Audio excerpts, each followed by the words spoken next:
Right Kamareddy జిల్లా భీర్కూరు మండలం రైతునగర్లో క్షుద్ర పూజలు కలకలం రేపాయి. రాత్రి ఇండ్ల ముందు నిమ్మకాయలు, రక్తపు మరకలు, కుంకుమ బియ్యం కనిపించిన 4 రోజుల నుంచి గ్రామంలో ఒక చోట లేకుంటే మరొక చోట ఇండ్ల ముందు అదే పరిస్థితి ఉందని గ్రామస్తులు తెలిపారు. ఇక పోలీసులకు సమాచారం ఇచ్చినా పట్టించుకోవడం లేదని గ్రామస్తులు వాపోతున్నారు. ఈరోజు పోలీసులు గ్రామానికి చేరుకుని దర్యాప్తు చేస్తున్నారు. రక్తపు మరకలు ఉండటంతో గుప్త నిధుల కోసం లేక చేతబడి కోసం పూజలు చేశారనే కోణంలో గ్రామస్తులు ఆందోళనకు భయాందోళనకు గురవుతున్నారు. నేను ఇప్పుడు బాన్సోలోనే ఉండి 7:30కి వచ్చిన. 7:30కి వచ్చి 8-9 గంటలకు అన్నం తిన్నా. ఆ ఇంట్లో బట్టలు మడతేసుకుంటా కూర్చున్నా. పడుకుందామని వచ్చేసరికి తలుపు కాడ కనబడ్డాయి. రాత్రి 10 అయిందేమో. తలుపు కాడ కనపడంగా నాకు భయం వేసి పక్కింటి వాళ్ళకి పోయి ఒర్లిన, చాకేసిన. వాళ్ళు వచ్చిండ్రు, ఇటు పక్క ఆమె వచ్చింది. ఇద్దరైతే చూసిండ్రు.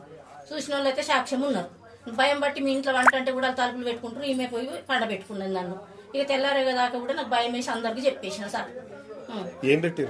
ఇక బొమ్మని పెట్టిండ్రు, పిండి బొమ్మ, నిమ్మకాయ, పసుపు బియ్యం వేసిపోయిండ్రు. మళ్ళీ రక్తం సుక్కలు ఉన్నాయి, అది రక్తమే అటంతా రక్తం సుక్కలు ఉన్నాయి సార్.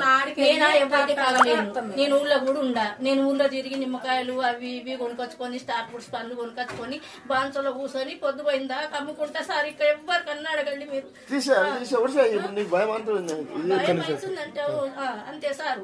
నేను వచ్చిన 7:30కు రాత్రి బాన్సోడికి వెళ్ళి వండుకున్నా, తిన్నా, పల్లెలు కూడా కడగలేను. నేను ఒకసారి ఉంటలేను కూడా.